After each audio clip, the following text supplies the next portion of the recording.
maanta waxaynu ka hadlaynaa 13 nooc oo dadka kamida oo aan ilaahay soonkooda aqbalin.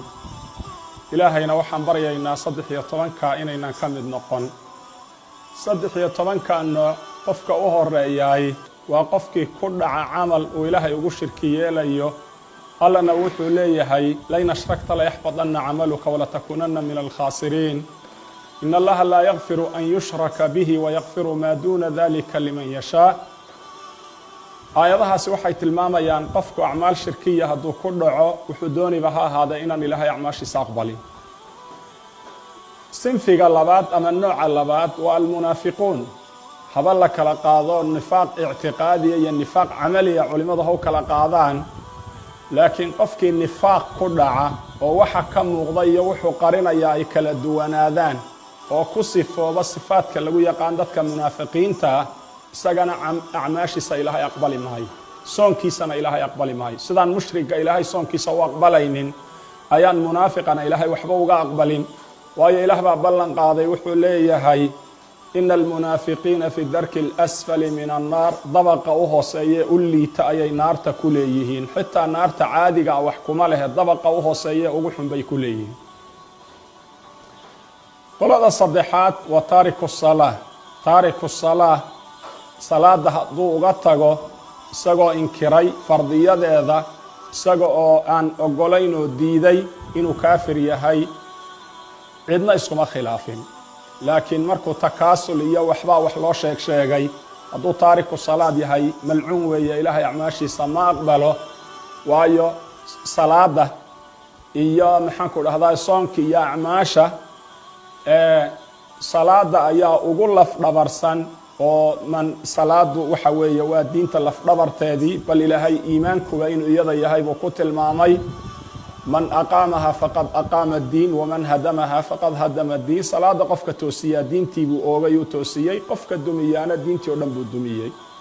qofka afraad waa qofka salaada marna ka taga marna tukada. ahlulcilmigu waxay yidhaahdeen waxaynu eegaynaa dhinaca uu u badan yahay. hadduu salaad la-aanta u badan yahay waxaynu haleeshiinaynaa taariku salaa, soonkiisana ilaahay aqbali mahay. qofka shanaad ka lixaad iyo ka toddobaad xadiid buu nabigu ku sheegay calayhi salaatu wasalaam uu leeyahay halaaatun saddex dadka ka mida laa yanduru allahu ilayhim.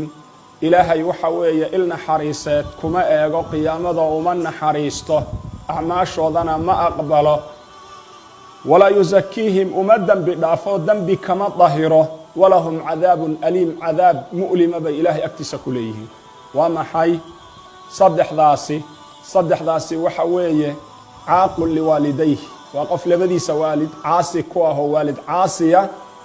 qofka labaad waxa weeye waa qof mukadibun bilqadara.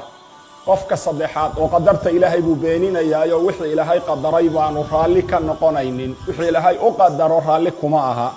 hadduu xoolo yar yahay, hadduu xanuun ku dhacay, hadday wax si ka noqdeen, qadar ilaahay baa si ugu dhacday. qadarta ilaahay raalli kama aha. ilaahay acmaashiisa isagana aqbali mahayo, ilaahay acmaashiisa loo koryeeli mahayo.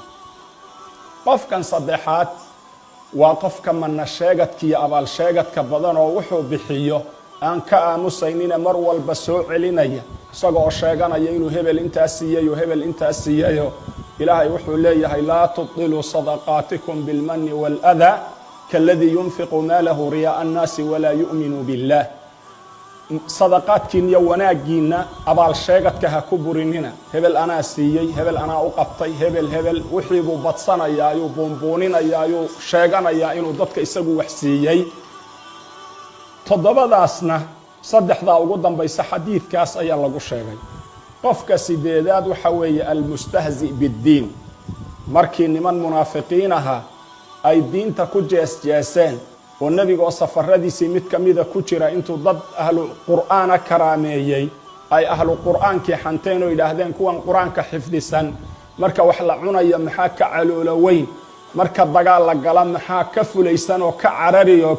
ayuu ilaahay ku yidhi wala in sa'altahum layaquuluuna inamaa kunna nakhuudu wanalcab qul abillaahi waaayaatihi warasuulihi kuntum tastahziyuun laa tactadiruu qad kafartum bacda iimaanikum.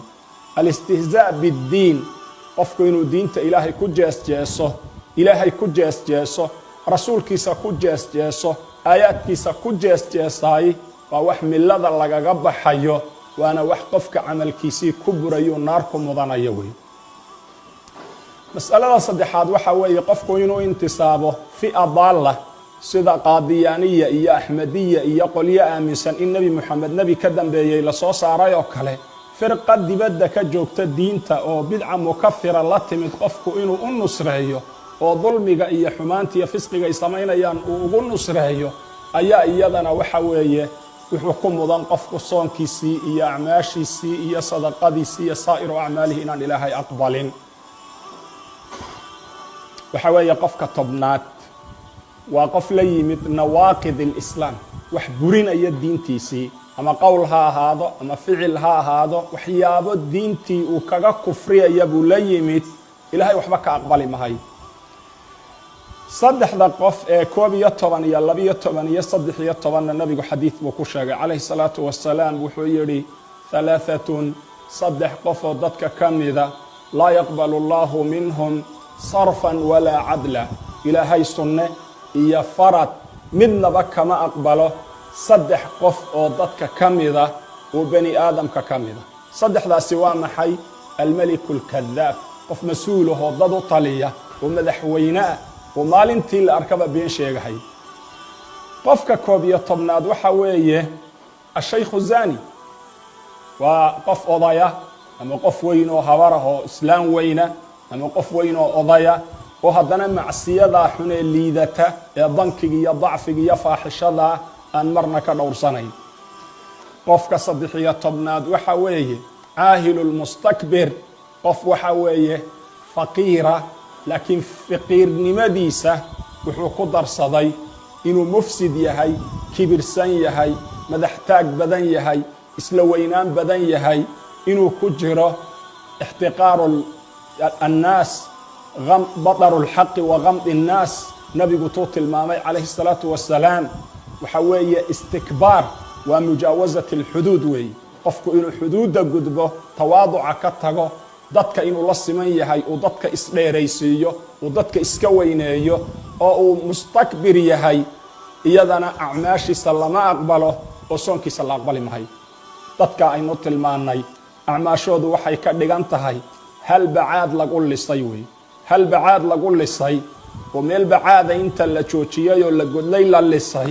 laga sugi mahayo inay caana dhiiqda iyo inay ku xumbayso bacaadka iyo in khayr laga faa'iido toona qofka soomaya acmaashiisu ay sidaa tahay isagana waxba ka faa'iidi mahayo soonkiisaas waxaan ilaahay ka rajaynayaa oo ilaahay ka baryayaa 13 qolo qof inaga mid inaanu ku sifoobin